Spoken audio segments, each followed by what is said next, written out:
کو اپنے معاملات کو مزید پینیٹریٹ کرنے کا موقع مل رہا ہے. ابھی میں آپ کو بتاؤں کہ آج صبح میری بات ہو رہی تھی G20 کے جو کچھ ہیں جو تھنک ٹینکر ہیں وہ یہ کہہ رہے تھے کہ جناب مودی صاحب نے خصوصی طور پر ایک یہ پلان طے کیا ہے کہ وہ G20 کے موقع کے اوپر ڈسکس کریں گے چائنیز پریزیڈنٹ کے ساتھ کہ بھائی پاکستان کی آپ حالات دیکھیں, لوگ سڑکوں پر نکلے ہوئے ہیں, وہاں پہ کوئی اکاؤنٹیبلٹی نہیں ہے, حکومت ٹوٹل ناکام ہے, دہشت گردی ہے, آپ کہاں جا رہے ہیں اتنی بڑی آپ کو انویسٹمنٹ لے کے.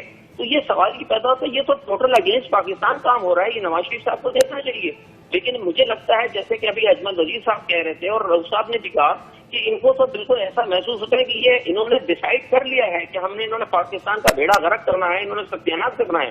کیونکہ یہ جو باتیں جو میں آپ کو بتا رہا ہوں یہ تو اس کے لیے کسی قسم کی کوئی راکٹ سائنس کی ضرورت نہیں ہے.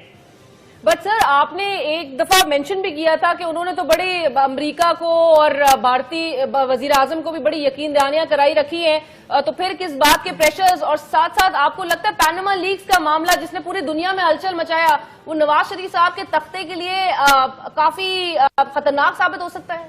پھر آپ کہتے ہیں کہ یہ جو آپ نے بات کی نا پاکستان بڑی ترقی کر رہا ہے, مجھے ذرا یہ نواز شریف صاحب کے نواز شریف صاحب کہہ رہے ہیں مجھے پاکستان کی ذرا ترقی بتا دیں. میں نے آپ کو پہلے کہا کہ 73 ارب ڈالر آپ لے چکے ہو. اچھا آپ بڑے خوش ہو رہے ہو, قرضے پہ قرضہ آ رہے. اچھا پھر سی پیک کا ٹھیک ہے بہت بڑا پاکستان کی خوشحالی کا, لیکن اس میں بھی تو قرض ہے. یہ رؤف حسن صاحب ذرا مجھے بتائے, یہ اکانومسٹ ہے, ان کو چیزوں کا پتہ ہے, اس میں بھی تو قرض ہے. قرض پہ قرض پاکستان کے اوپر چڑھا رہے ہو, یہ خوشحالی. اور ایک لاہور شہر آپ کو نظر آ رہا ہے. دوسرا مجھے یہ بتا دے کہ بلوچستان, خیبر پختونخوا, وفاق کی جو ذمہ داری ہے, فاٹا اور پھر دوسری گلگت, وہاں پہ کیا کر رہے ہیں ذرا بتاؤ نا. کیوں صرف ایک شہر پہ؟ اور پنجاب کی بھی میں آپ کو بتا دوں, یہ صرف جی ٹی روڈ کچھ اور لاہور, اس کے لیے پنجاب کا بھی اس سے برا حال ہے, خیبر پختونخوا سے اس کے برا حال ہے, وہاں کے غریب لوگوں کا کوئی نہیں پوچھ رہا.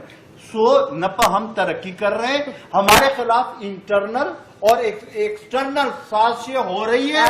اور پاکستان میں جو نعرے آپ نے ابھی چند دن پہلے سنے اس پہ پاکستانی اسٹیٹ نے کیا کیا ہے مجھے بتائیں نا. اور آپ نے اس پہ بھی کچھ نہیں کرنا, تو اس کا مطلب یہ کہ جو باہر کے ہمارے دشمن ہیں اور اندر ہمارے دشمن ہیں دے آر آن سیم. اور رانا صاحب کہہ رہے ہیں کہ جی کشمیر کے الیکشنز میں جواب مل گیا مودی صاحب کا. فیصل محمد صاحب, یہ جو ایکسٹرنل انٹرنل پریشرز کی ہم جو بار بار بات کر رہے ہیں, امریکہ, بھارت, افغانستان سے ہمارے تعلقات اوبویسلی کشیدگی کا شکار ہیں. اب امریکہ ہماری وضاحتیں نہیں ایکسیپٹ کرتا جب ہم بولتے ہیں ہم نے اتنی قربانیاں دی ہیں. اب نواز شریف صاحب اس پورے سیناریو میں do you think that he will sell through the storm, طوفان سے نکل آئیں گے باہر؟ دیکھیے جی میں آپ کو بتاؤں کہ اصل میں جیسے پہلے میں نے کہا تھا کہ یہ دوہرا معیار ہے. دیکھیے ابھی رانا ثناء اللہ صاحب فرما رہے تھے کہ ہم نے مودی کو جواب دے دیا. کہاں انہوں نے جواب دے دیا؟ خدا جانے یہ کن لوگوں کو بیوقوف بناتے ہیں. میں عالمی مصالحت کار ہوں, مجھے یہ بات پتہ لگ رہی ہے, آفیشلی بیک چینل سے پتہ لگ رہی ہے کہ وہاں مودی کو یہ پیغام دے رہے ہیں کہ آپ جناب ہماری حکومت کو مضبوط کریں, ہم آپ کو آگے جا کے اگلے اگر انتخابات میں ہم آ جاتے تو ہم آپ کو موسٹ فیوریٹ مشن بنائیں گے. اور میں آج صبح کی بات بتا رہا ہوں, مجھے آج صبح وزارت خارجہ افغانستان کے ذریعے جو بیک چینل میں ہماری میڈیشن ہوتی ہے وہاں پتہ لگا